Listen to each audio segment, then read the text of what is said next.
Hello students, let us discuss the question. The question is, prove that the plane 2x plus 3y minus 4z equals to 9 is perpendicular to each of the planes. आपको तीन planes given है, right? तीन planes दिए गए हैं, आप देखो यहाँ पर आपको सिंपली क्या प्रूव करना है कि ये जो प्लेन है ये इस वाले प्लेन के भी परपेंडिकुलर है और इस वाले प्लेन के भी परपेंडिकुलर है.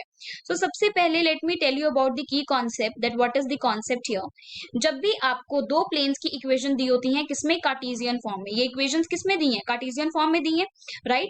सो मान लो a1x plus b1y plus c1z equals to d1 and a2x plus b2y plus c2z equals to d2. ये दो आपको क्या दी गई हैं, प्लेन्स की equation. Let's suppose this is p1 plane and this is p2 plane. अगर आपको प्रूफ करना है that p1 is perpendicular to p2 plane, then आप क्या प्रूफ करो, simply a1 into a2 plus b1 into b2 plus c1 into c2 equals to 0. अगर आप ये प्रूफ कर देती हो तो ऑटोमेटिकली p1 परपेंडिकुलर ही प्रूफ होगा p2 के. बेसिकली a1 b1 c1 और a2 b2 c2 क्या होते हैं, आपके डायरेक्शन रेशियोज होते हैं of the normal to the plane. अगर आपको प्रूफ करना है कि ये प्लेन्स परपेंडिकुलर है, मतलब आपको प्रूफ करना है थीटा 90 डिग्री है और हमें cos थीटा का फॉर्मूला पता है that angle between any two planes is normally find it by using this formula, that is n1 vector dot n2 vector divided by n1 vector magnitude n2 vector magnitude. क्योंकि theta 90 degree होगा तो cos theta that means this thing will be equal to 0. तो यहाँ से basically क्या आ जाएगा, n1 vector dot n2 vector is equals to 0 और n1 vector dot n2 vector आपके पास यही होता है, that is a1 a2 plus b1 b2 plus c1 c2. Clear.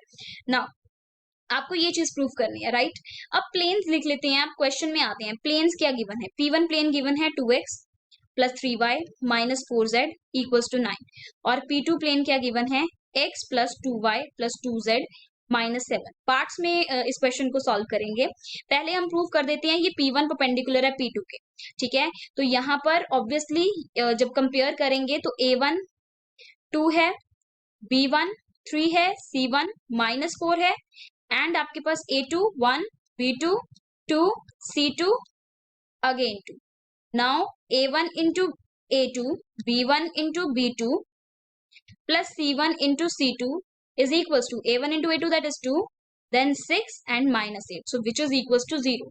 So this implies that p1 is perpendicular to p2. एक part हमने solve कर दिया question का.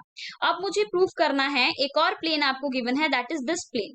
ओके, सो आपको p3 प्लेन भी गिवन है which is 5x plus 6y plus 7z, 5x plus 6y plus 7z, this is equals to 23, right? Equals to 23.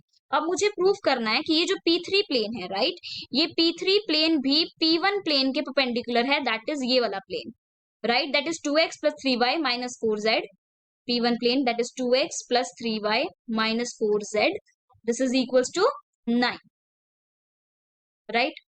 अब again same rule apply करेंगे, same formula apply करेंगे, ठीक है. तो यहां से अगर कंपेयर करेंगे तो इसके कॉरस्पॉन्डिंग आपके पास डायरेक्शन रेशियोज हैं 2 3 माइनस 4, इसके कॉरस्पॉन्डिंग डायरेक्शन रेशियोज हैं 5 6 7. तो इन डायरेक्शन रेशियोज का आपस में प्रोडक्ट करके सम करना है, that is 5 into 2 that is 10, 6 into 3 18 minus 7 into 4 28. So ये क्या आ रहा है आपके पास, 28 minus 28 which is equal to 0. हम सेम फॉर्मूला अप्लाई कर रहे हैं, ओके. यहाँ पर ये a1 this is b1 and this is c1 और ये है आपके पास a2 b2 and c2. So same चीज हम अप्लाई कर रहे हैं, that is a1 a2 b1 b2 c1 c2, right. तो ये आ रहा है आपके पास 10 plus 18 minus 28 which is again 0. So this clearly implies that p1 is perpendicular to p3 also. So दोनों पार्ट्स हमने प्रूव कर दिए हैं, hence we have proved this whole question. Okay, I hope that you understood the concept and the solution of this question. Thank you.